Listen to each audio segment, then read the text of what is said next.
Hello बच्चों, welcome back to my channel. कैसे हैं आप सब लोग। आज से हम एक नई सीरीज स्टार्ट करेंगे जिसमें यूपी पीजीटी कॉमर्स में जो पहले पेपर्स हो रखे हैं, प्रीवियस ईयर के जो क्वेश्चंस हैं, कौन कौन से क्वेश्चंस आए हैं, कहाँ कहाँ के टॉपिक्स ज्यादा इंपॉर्टेंट रहे, हम उनको देखेंगे। क्योंकि जैसे कि हम सबको पता है कि चयन आयोग की अध्यक्ष जो है वो अपॉइंट हो चुकी हैं, तो फ्यूचर में जल्दी उम्मीद है कि इसका एग्जाम भी हो सकता है। तो वहाँ पर प्रीवियस ईयर क्वेश्चन और प्रैक्टिस होना बहुत इंपॉर्टेंट है, क्योंकि प्रीवियस ईयर क्वेश्चन ज्यादातर रिपीट होते हैं इन एग्जाम्स में, इसलिए उसकी प्रैक्टिस होना हो, किस तरह का पेपर आया था, जिससे कि आप अपनी स्ट्रैटेजी बना सकें आगे की तैयारी के लिए, वो बहुत इंपॉर्टेंट है। तो आज की वीडियो से वो स्टार्ट करेंगे हम। अभी हम 2021 का पेपर जो है वो सॉल्व करेंगे। इसी तरह और भी जो इससे पहले एग्जाम्स हुए होंगे वो भी सारे हम पेपर्स धीरे धीरे सॉल्व कर लेंगे। तो आज वीडियो को शुरू करते हैं। ये शुरू करने से पहले जिन बच्चों ने चैनल को सब्सक्राइब नहीं किया है, इसी तरह की वीडियोस के लिए चैनल को सब्सक्राइब कर लीजिएगा, वीडियो अच्छी लगे लाइक कर दीजिएगा और फ्रेंड पास वीडियो को शेयर भी कर दीजिएगा। आइए शुरू करते हैं। इससे फर्स्ट क्वेश्चन लेते हैं। निम्न में से कौन सी मांग सिद्धांत के उपभोक्ता के संतुलन की मान्यता नहीं है? Which of the following is not the assumption of consumers equilibrium in demand theory? संक्रमिकता, ट्रांसटिविटी, अनुकूलतम संतुष्टि, ऑप्टिमल सेटिस्फैक्शन, उपभोक्ता की पसंद, स्थिर है, कंज्यूमर्स चॉइस आर कंसिस्टेंट। इनमें से कोई नहीं, नन ऑफ दिस। क्वेश्चन यहाँ पे क्या कह रहा है, इसमें से कौन सी जो है वो मांग सिद्धांत जो है उसके उपभोक्ता के संतुलन की मान्यता नहीं है। यानी कि जो मांग डिमांड थ्योरी है वहां पर उपभोक्ता कंज्यूमर की एक जो इक्विलिब्रियम इन डिमांड थ्योरी होता है वो है किसमें नहीं है, ये पूछ रहा है।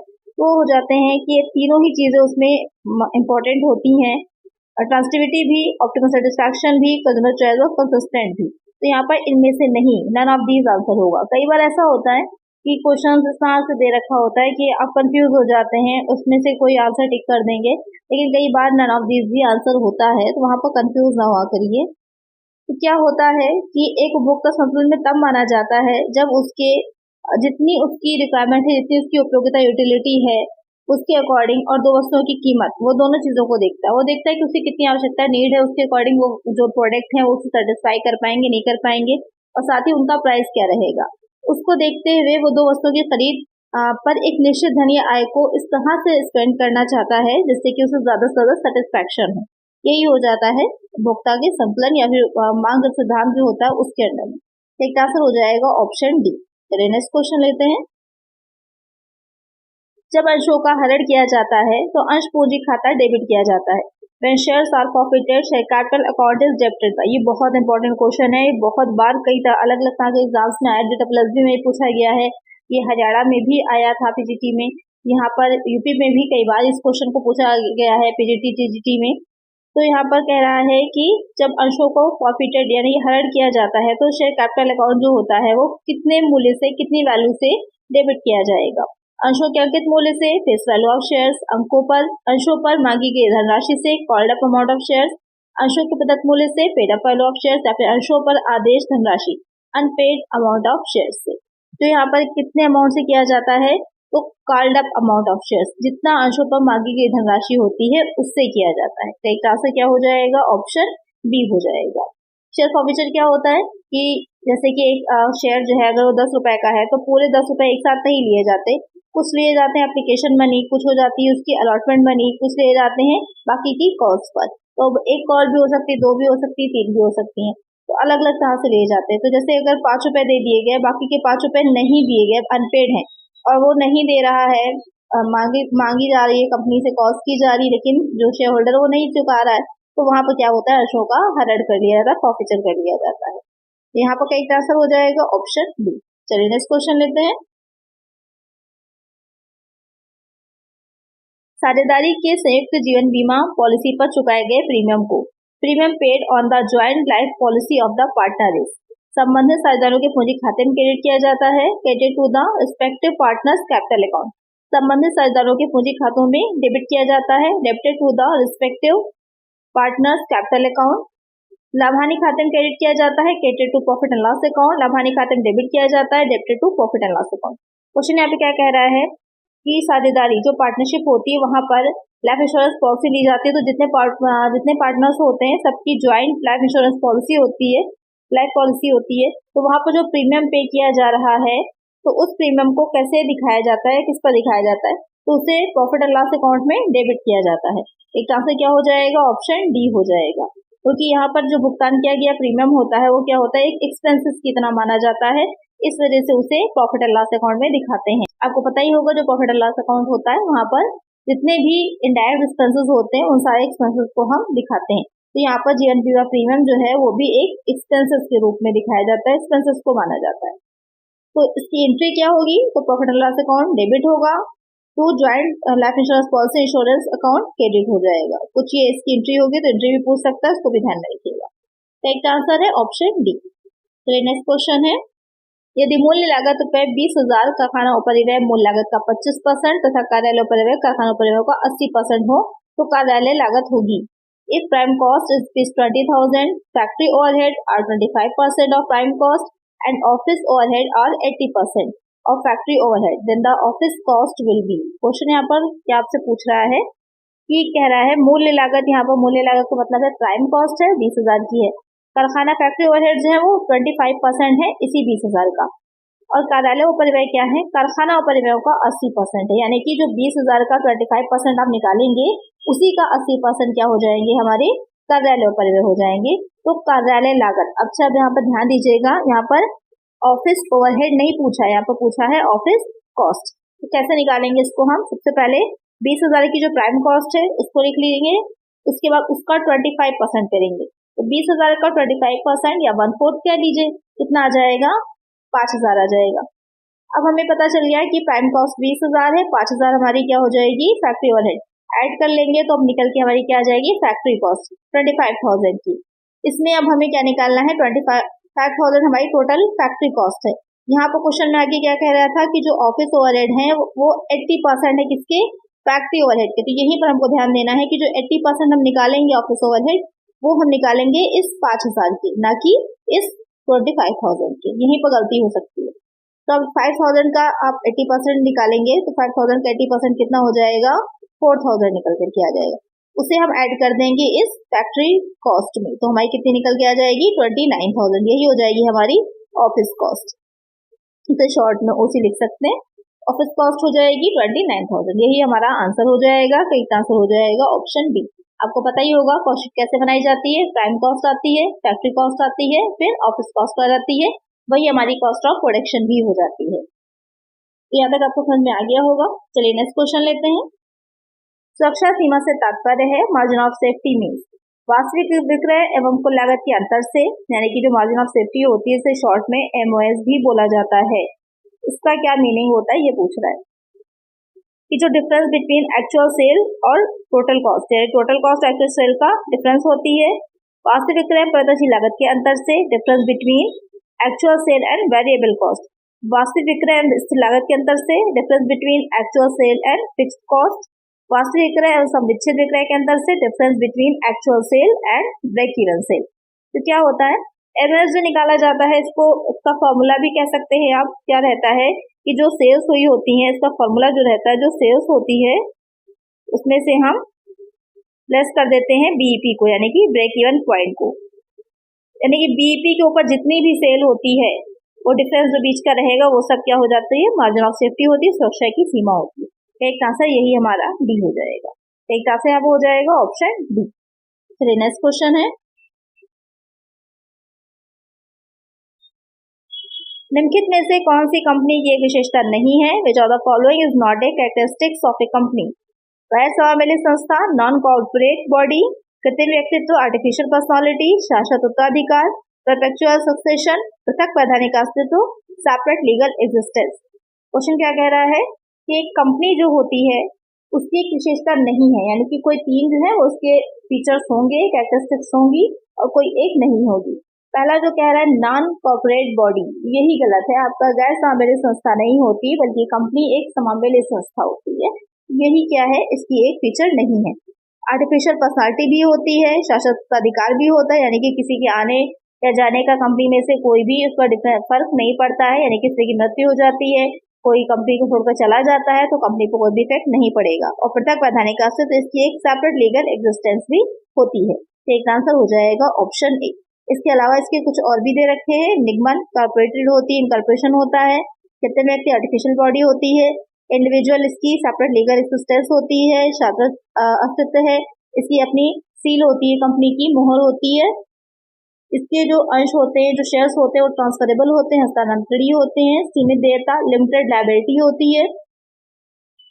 यहाँ पर जो उसके शेयर होल्डर्स होते हैं, जैसे कि किसी ने 100 रुपए का 100 रुपीज का शेयर लिया है तो उसकी जो 100 रुपीज है वहां तक ही उसकी लायबिलिटी होती है, इससे ज्यादा नहीं। जबकि जो साझेदारी होती है, पार्टनरशिप होती है, वहां पर क्या रहता है कि अगर कंपनी में जितने भी साझेदार हैं उन सब की सामूहिक रूप से भी अलग अलग भी क्या रहती है, लायबिलिटी रहती है, जितना उसने कैपिटल लगाई है उससे ज्यादा भी, अनलेस कि वो साझेदारी सीमित दायित्व वाली साझेदारी ना हो, इसको भी ध्यान में रखिएगा। जिससे स्वामित्व होता है प्रबंधक से स्वामित्व का पृथककरण होता है, यानी कि दोनों अलग अलग होते हैं। चलिए नेक्स्ट क्वेश्चन है, कंपनी अधिनियम 2013 के अनुसार एक कंपनी द्वारा अंशों का निर्बंध किया जा सकता है। According to companies act 2013, shares can be issued by a company act. सम मूल्य पर, बट्टे पर, डिस्काउंट पर, समूल्य अथवा प्रीमियम पर। क्वेश्चन क्या कह रहा है कि कंपनीज एक्ट 2013 में एक कंपनी जो है वो शेयर्स को इशू किस तरह से कर सकती है। अच्छा, यहाँ पे ध्यान देना है आपको। जो कंपनीज एक्ट 1956 था, 1956 था, तो वहां पर जो अंश थे, शेयर्स थे, वहां पर समूल्य पर, बट्टे पर, प्रीमियम पर, तीनों पर इशू कर सकती थी। लेकिन अब जो है जब से 2013 आया है तब से कंपनी सम मूल्य और प्रीमियम पर ही शेयर्स को इशू कर सकती है, बट्टे पर नहीं इशू कर सकती, यहाँ पर डिस्काउंट पे इशू नहीं कर सकती। किस सेक्शन में बताया गया है, जो 2013 अधिनियम है उसकी सेक्शन 53 में। तो इस सेक्शन को भी ध्यान में रखिएगा, क्वेश्चन पूछ सकता है किस सेक्शन में आता है। तो डिस्काउंट से रिलेटेड जो बताया गया वो सब 53 में आता है, और प्रीमियम किस पे आता है, प्रीमियम जो है वो सेक्शन 52 में आता है। तो दोनों सेक्शन को भी ध्यान में रखिएगा। पहले सेक्शन 78 थी लेकिन अब बदल गई है, इसमें 53 हो गई है और इसमें 52 हो गई है, तो इसको भी ध्यान में रखिएगा। एक आंसर हो जाएगा ऑप्शन सी। चलिए नेक्स्ट क्वेश्चन लेते हैं। दो चरों के मध्य संबंध को व्यक्त किया जा सकता है। The relationship between two variables can be expressed in, अनुपात द्वारा, प्रतिशत द्वारा, दर द्वारा, उपयुक्त सभी के द्वारा। कि जो दो वेरिएबल होते हैं उनके बीच में क्या रिलेशन है, ये कैसे पता किया जा सकता है। रेशियो से, परसेंटेज से, रेट से, ऑल ऑफ द अबव। किसे पता किया जा सकता है, रेशियो से भी, परसेंटेज से भी, रेट से भी। तो यहाँ पर तीनों ही करेक्ट हैं, तो करेक्ट आंसर हो जाएगा option D, all of the above. तो यहाँ पर जैसे कि ratio analysis chapter management accounting में आपने पढ़ा होगा, तो वहाँ पर कुछ रेशियो जो होते हैं वो अनुपात में भी आते थे, कुछ परसेंटेज में निकलते हैं, कुछ रेट में भी निकलते थे। करेक्ट आंसर है ऑप्शन डी। नेक्स्ट क्वेश्चन लेते हैं। व्यापार चक्र से संबंध में निम्नलिखित में से कौन सा एक सही नहीं है। With regard to business cycle which of the following is not true. विस्तार, साधन, अवनति और पुनरुत्थान व्यापार चक्र के 4 चरण हैं।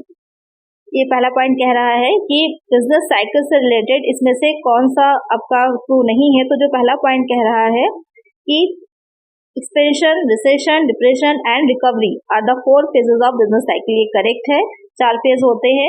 सबसे पहले विस्तार होता है बिजनेस का, उसके बाद उत्पादन, रिसेशन होता है, फिर डिस्पर्जन में जाती, फिर रिकवरी में दोबारा पुनरुत्थान की तरफ आता है। तो कुछ इसका अगर फिगर बनता है तो कुछ इस तरह से बनता है कि दोबारा पुनरुत्थान नीचे की तरफ आएगा और ये वापस जाएगा, कुछ इस तरह से ये इसका फिगर बनता है। व्यापार चक्र पूंजीवादी पद्धति का एक अंग है। Business cycle is A part of the capitalist system, ये भी करेक्ट है। कीन्स ने क्या कहा है कि व्यापार चक्र एक विशुद्ध मौद्रिक घटना है। According to Keynes the trade cycle is a purely monetary phenomenon. तो ये गलत हो जाएगा क्योंकि ये कीन्स ने नहीं कहा, ये किसने कहा है, ये हार्ट्रे ने कहा है। तो यही वाला पॉइंट गलत हो जाएगा क्योंकि यहाँ पर पूछा था कि क्या ट्रू नहीं है, क्या ट्रू नहीं है, ये वाला पॉइंट ट्रू नहीं है। जो डिफिनेशन है वो हार्ट्रे की है, ना कि कीन्स की है। एक आंसर क्या है ऑप्शन सी। और फोर्थ पॉइंट जो कहा इसमें डी में, व्यापार चक्र का नवाचार सिद्धांत जोसेफ शुम्पीटर के नाम से संबंधित है, तो ये सही है। जो नवाचार सिद्धांत है, जो इनोवेशन थ्योरी दी थी वो जोसेफ शुम्पीटर ने दी थी, ये करेक्ट है। तो यहाँ पर गलत हो जाएगा ये वाला सी वाला पॉइंट, तो करेक्ट आंसर है ऑप्शन सी। नेक्स्ट क्वेश्चन लेते हैं। तो 2021 में जो पेपर आया था आप लोग देख रहे होंगे, बहुत ज़्यादा डिफिकल्ट नहीं आया था। प्रैक्टिस अच्छी रखिए अपनी और ज़्यादा से ज़्यादा प्रीवियस ईयर क्वेश्चन सॉल्व करिए। जितने ज़्यादा प्रीवियस आप लगाएंगे तो आपको ये आइडिया रहेगा कि किस तरह के क्वेश्चन पूछे जाते हैं, क्योंकि एग्जाम में क्वेश्चन डिफिकल्ट नहीं होता, उसके लैंग्वेज को समझने में टाइम लगता है, और अगर प्रैक्टिस नहीं होती तो आपको क्वेश्चन समझ में नहीं आते हैं, तो वहाँ पर प्रॉब्लम होती है। तो ज़्यादा से ज़्यादा प्रीवियस ईयर क्वेश्चन लगाइए प्रैक्टिस सेट सॉल्व के लिए। तो नेक्स्ट क्वेश्चन है, अधिकतम आना, पहले जाना, हीफो सामग्री निर्गमन की पद्धति उपयोगी होती है, जबकि highest in first out FIFO method of issue of material is useful when the सामग्री का मूल्य बढ़ रहा हो, price of material is increasing, सामग्री का मूल्य घट रहा है, price of material is decreasing, सामग्री के मूल्य में उतार चढ़ाव हो रहा है, price of material is fluctuating, सामग्री का मूल्य स्थिर है, price of material is stable. Question क्या कह रहा है यहाँ पर कि अधिकतम आना और पहले जाना, हाईएस्ट इन फर्स्ट आउट, यानी कि जो सामग्री है, जो मटेरियल है जिसकी मूल्य सबसे ज्यादा है, जो सबसे ज्यादा प्राइस पर आपने परचेस करी, उसे आप सबसे पहले ही इशू करेंगे। तो ऐसा कब किया जाता है, किस सिचुएशन में किया जाता है? ऐसा उस सिचुएशन में किया जाता है जबकि मूल्य जो होता है वो बहुत प्राइस जो होगा मटेरियल का बहुत फ्लक्चुएट कर रहा है, बहुत उतार चढ़ाव है एकदम से। जैसे फॉर एग्जांपल हम ले लेते हैं कि किसी भी मटेरियल की जो एकदम से 300 रुपए में हो जा रहा है और फौरन ही घट के उससे 1-2 दिन में ही प्राइस क्या हो जा रहे हैं, 150 या 100 हुए जा रहे हैं। बहुत फ्लक्चुएशन हो रहा है, बढ़ रहे हैं घट रहे हैं। इसके बाद अगर हो जाए 400 हो जा रहे हैं, फ्लक्चुएट हो रहा है, बढ़ घट रहा है, तो वहां पर क्या बेहतर रहेगा हमारे लिए कि जो सबसे ज्यादा मूल्य पर हमने सामग्री अभी मंगाई थी उसको पहले ही हम इशू कर दें, जिससे कि मार्केट में जो हमारा क्लोजिंग स्टॉक दिखा रहा है, जो करंट में अभी बन के हमारा मटेरियल जाएगा तो उसी रेट पर जाए जिस रेट में मार्केट में ऑलरेडी चीजें बिक रही हैं। इसलिए बेहतर होता है कि हम ऐसी स्थिति में FIFO मेथड का यूज करें। तो एक आंसर क्या हो जाएगा, ऑप्शन सी हो जाएगा। चलिए नेक्स्ट क्वेश्चन लेते हैं। यदि पूंजी ₹50,000, दायित्व 30,000 और स्थायी संपत्तियां 70,000 हो तो चालू संपत्तियां होंगी। If capital is ₹50,000, liability is ₹30,000 and fixed asset are ₹70,000, then the value of current asset will be 90,000, 50,000, 10,000, 1,50,000। Question क्या कह रहा है कि कैपिटल है 50,000 की, दायित्व है 30,000 की और स्थायी संपत्तियां 70,000 की। तो आपको बताना है कि करेंट एसेट क्या होगी। बहुत सिंपल सा है, आपको सबको पता है बैलेंस शीट कैसे बनती है, या इसके अलावा बैलेंस शीट में जो इसके अकाउंटिंग इक्वेशन होती हैं आपको भी पता होंगी कि कैसे बनाई जाती हैं। तो वहां पर एक साइड क्या रहती है, कैपिटल रहती है जिसमें कि एक साइड लायबिलिटी रहती है जिसमें कि कैपिटल और लायबिलिटीज दे रखी होती है, दूसरी साइड एसेट होती है। तो यहाँ पर अगर हम निकालें करंट एसेट को तो कैपिटल और जो हमारी लायबिलिटी दे रखी है उसमें से हम जो आपकी फिक्स्ड एसेट उसको लेस कर दे तो हमें पता चल जाएगा कि करंट एसेट क्या है। तो 50,000 प्लस 30,000 हो जाएगा, उसमें 70,000 माइनस कर दीजिए तो हमें 10,000 पता चल जाएंगी हमारी करंट एसेट। एक आंसर हो जाएगा ऑप्शन सी। देख रहे होंगे आप कि कुछ क्वेश्चन तो इतने इजी आए हैं कि आपको पेन से सॉल्व करने की भी जरूरत नहीं होगी, ऐसे ही ओरली आप इसे सॉल्व कर लेंगे। चलिए नेक्स्ट क्वेश्चन है, संगठन का वह प्रारूप जिसमें रेखीय प्रबंधकों को विशेषज्ञों की सहायता उपलब्ध होती है कहलाता है। The form of organization in which expert assistance is available to line managers is called.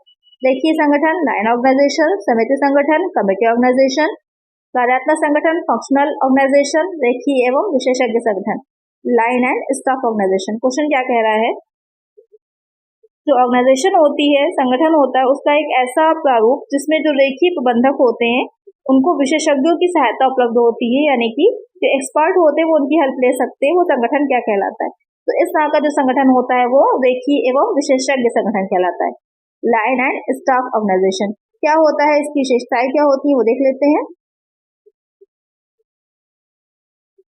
इसमें क्या रहता है कि ये संयोजन विशिष्ट ज्ञान प्रदान करता है जहां कर्मचारी अधिकारी लाइन अधिकारियों को मार्गदर्शन और सलाह देते हैं। यहाँ पर जो कर्मचारी लाइन अधिकारी जो होते हैं एक ऑर्डर में होते हैं, जो रेखीय कर्मचारी हैं मतलब एक से दूसरे को, दूसरे से तीसरे को आदेश मिलता है, तो वहां पर जो आवश्यकता अनुसार वो अपने विशेषज्ञों से, जो स्पेशलिस्ट होते हैं उनसे भी जो भी सलाह लेनी है, हेल्प लेनी है, जो गाइडेंस लेनी है वो ले सकते हैं। ये लाइन अधिकारियों के बोझ को कम करता है क्योंकि कर्मचारी प्रत्येक गतिविधि की विस्तृत जांच करते हैं। बेहतर निर्णय संभव है क्योंकि कर्मचारियों की विशेषज्ञता का उपयोग किया जा सकता है। ये इस अर्थ में लचीला है कि कर्मचारियों को लाइन अधिकारियों में जोड़ा जा सकता है। तो ये सारी क्या है, इसकी विशेषताएं होती हैं। चलिए नेक्स्ट क्वेश्चन है, से कौन सा प्रबंधकीय लेखांकन का एक उपकरण नहीं है। Which of the following is not a tool of management accounting? वित्तीय लेखांकन, फाइनेंशियल अकाउंटिंग, स्फीति लेखांकन, इन्फ्लेशन अकाउंटिंग, प्रमाप लागत लेखांकन, स्टैंडर्ड कॉस्टिंग, वित्तीय विवरणों का विश्लेषण, analysis of financial statement. Question क्या कह रहा है कि जो मैनेजमेंट अकाउंटिंग होती है उसका क्या टूल नहीं होगा इसमें से। तो वहां पर फाइनेंशियल अकाउंटिंग का यूज भी होता है, स्टैंडर्ड का भी और एनालिसिस ऑफ फाइनेंशियल स्टेटमेंट का भी, जो इन्फ्लेशन अकाउंटिंग होती है उसका यूज नहीं होता। राइट आंसर क्या हो जाएगा? ऑप्शन बी हो जाएगा। होती क्या है इन्फ्लेशन अकाउंटिंग? तो यहाँ पर क्या रहता है कि मुद्रास्फीति लेखांकन मूल सूचकांक के अनुसार वित्तीय विवरणों को साबित करने का अभ्यास है।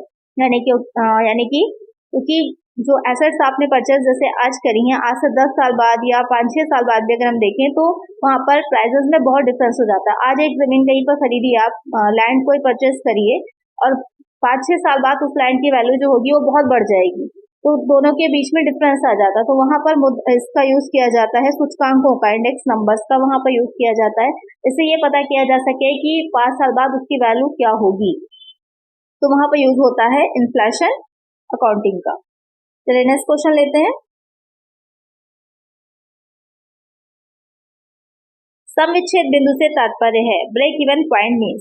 यहाँ पर फॉर्मूलाज दे रखे हैं ब्रेक इवन पॉइंट के, बीईपी के, तो आपको बताना है इसमें से कि कौन सा करेक्ट है। Sales into PV ratio minus variable cost, sales into PV ratio plus fixed cost, sale into PV ratio minus fixed cost, sales into PV ratio plus variable cost. तो इसका फॉर्मूला जो होता है sales into PV ratio minus fixed cost होता है, ये वाला जो होगा वो करेक्ट होगा। तो पीवी रेशियो निकाला जाता है, पीवी रेशियो की का फॉर्मूला क्या होता है? पीवी रेशियो जो हम निकालते हैं उसका फॉर्मूला हो जाता है C/S इंटू 100। वैसे तो कई इससे निकाले का फॉर्मूलाज हैं, जो सबसे इजी है कंट्रीब्यूशन हो जाएगा, एस से सेल हो जाएगा, कंट्रीब्यूशन रखिए अपॉन में सेल इंटू 100 कर दीजिए, पीवी रेशियो निकल आता है। तो सेल्स इंटू पीवी रेशियो और फिक्स्ड कॉस्ट होगी उसको लेस कर दीजिए, पता चल जाएगा हमको कि बीईपी कितना है। चलिए नेक्स्ट क्वेश्चन लेते हैं। और होता क्या है बीईपी? एक ऐसा पॉइंट होता है जिस पर ना तो प्रॉफिट होता है ना ही कोई लॉस होता है। यानी कि अगर आप इस बिंदु तक, इस पॉइंट तक सेल कर रहे हैं तो आपको ना तो कोई नुकसान होगा ना ही आपको कोई भी प्रॉफिट होगा, कोई लाभ भी नहीं होगा। यानी कि ये एक ऐसा बिंदु है जहां तक आप कर सकते हैं। इसके नीचे अगर आएंगे तो वहां पर आपको लॉस होने लगता है, और अगर इसके ऊपर सेल करते हैं तो जितनी भी सेल आप ऊपर करते हैं वो क्या हो जाती है? मार्जिन ऑफ सेफ्टी, सुरक्षा की सीमा होती है, जैसे कि अभी हमने प्रीवियस क्वेश्चन में देखा था। चलिए नेक्स्ट क्वेश्चन लेते हैं। वैवाहिक आमंत्रण पत्र के मुद्रण के लिए सर्वाधिक उपयुक्त लागत लेखांकन प्रणाली है। For printing of wedding invitation card the most appropriate costing system is. यानी कि जो वेडिंग इनविटेशन कार्ड होते हैं, प्रिंट करवाए जाते हैं, वहाँ पर कौन से कॉस्टिंग मेथड का यूज किया जाता है? सुविधा लागत विधि, प्रोसेस कॉस्टिंग, ठेका लागत विधि, कॉन्ट्रैक्ट कॉस्टिंग, इकाई लागत विधि, यूनिट कॉस्टिंग, उपकार्य लागत विधि, जॉब कॉस्टिंग। तो यहाँ पर आपको पता है क्योंकि वेडिंग इनविटेशन होता है, एक लिमिटेड होते हैं कार्ड्स जो प्रिंट करवाए जाते हैं, बहुत बड़े पैमाने पर नहीं करवाए जाते, तो ऐसे में जॉब ऑर्डर कॉस्टिंग जो होती है यानी कि उपकार्य लागत विधि उसका यूज किया जाता है। जो प्रोसेस कॉस्टिंग है वो वहां पर यूज किया जाता है उन चीजों के लिए जो कई प्रोसेस से होकर गुजरता है। जैसे कि यहाँ पर जो ऑयल रिफाइनिंग होती है यानी कि जो तेल का रिफाइनिंग की प्रोसेस होती है, वहां पर कई प्रोसेस में होकर उसका उत्पादन होता है। तो या फिर चीनी बन रही होती है, जो शुगर है तो वो भी कई प्रोसेस लगती है उसमें, तो वहां पर इसका यूज होता है। कॉन्ट्रैक्ट जो होते हैं तो जैसे कि सड़क का निर्माण करना है, कोई पुल का निर्माण करना है, वो कॉन्ट्रैक्ट में जाती है। यूनिट कॉस्टिंग जहाँ पर जितने भी एक प्रोडक्ट बन रहा है उसकी सारी यूनिट सेम है, एक जैसी यूनिट्स बनाई जा रही, कोई चेंजेस नहीं है, वहाँ पर यूनिट कॉस्टिंग का। और कोई स्पेशल ऑर्डर पे अगर कोई चीज बन रही है तो वहां पर हम जॉब ऑर्डर कॉस्टिंग का यूज करते हैं। एक आंसर हो जाएगा ऑप्शन डी। तो नेक्स्ट क्वेश्चन है, एक व्यक्ति द्वारा 10% का अधिभार देय है जहां उसकी कुल आय अधिक है। Surcharge of 10% is payable by an individual where her total income exceeds to 7,50,000, 7,50,000, 10 lakh, 50 lakh, 1 lakh. Question कह रहा है कि 10% का 10% का वो सरचार्ज देगा तब जब उसकी इनकम जो होगी इससे अधिक होगी। किस सीमा से, क्या लिमिट है? तो हो जाती है 50 लाख। अगर 50 लाख से अधिक इनकम होगी, यहाँ पर बात मंथली की नहीं हो रही, एनएम की हो रही है, वार्षिक की हो रही है, ईयरली की हो रही है। एक वर्ष में अगर 50 लाख रुपए से अधिक की इनकम है तो उसे 10% का सरचार्ज देना पड़ता है। किसको? एक एसएससी को, एक करदाता को। एक आंसर क्या हो जाएगी? ऑप्शन सी हो जाएगा। और अगर उसके ऊपर जाएंगे यानी 50 लाख से 1 करोड़ तक उसे 10% देना है, 1 करोड़ से 2 करोड़ तक उसे 15% देना होता है। तो एक आंसर है ऑप्शन सी। चलिए नेक्स्ट क्वेश्चन है, माल्थस के जनसंख्या सिद्धांत के अनुसार, according to the Malthusian theory of population, यहाँ पर माल्थस का जो जनसंख्या सिद्धांत था उसके अकॉर्डिंग आपको बताना है कि इसमें से कौन सा पॉइंट सही है। जनसंख्या अंगणकीय रूप से बढ़ती है, पॉपुलेशन इंक्रीजेज अर्थमेटिकली। खाद्यान्न उत्पादन ज्यामितीय रूप से बढ़ता है, फूड प्रोडक्शन इंक्रीज ज्योमेट्रिकली। जनसंख्या ज्यामितीय रूप से बढ़ती है, पॉपुलेशन इंक्रीजेज ज्योमेट्रिकली। ए और बी दोनों, बोथ ए एंड बी। तो यहाँ पर मार्था जनसंख्या सिद्धांत की हम बात करें तो वहां पर क्या रहता है कि तो जो पॉपुलेशन होती है वो ज्यामितीय रूप से बढ़ती है, ना कि अंगणकीय रूप से। तो यहाँ पर करेक्ट आंसर यहाँ पर 6C वाला पॉइंट होगा कि जो जनसंख्या है, पॉपुलेशन है, वो ज्यामितीय रूप से बढ़ती है। एक आंसर है ऑप्शन सी। नेक्स्ट क्वेश्चन है, सेबी के दिशा निर्देशों के अनुसार अंशों के निर्गमन के संबंध में आवेदन राशि इससे कम नहीं होनी चाहिए। As per SEBI guidelines on issue of shares, the application money should not be less than अंशों के नामित मूल्य का 10%, 10% of the nominal value of shares, 10% of the issue price of the shares, 25% of the nominal value of shares, 25% on the issue price of the shares।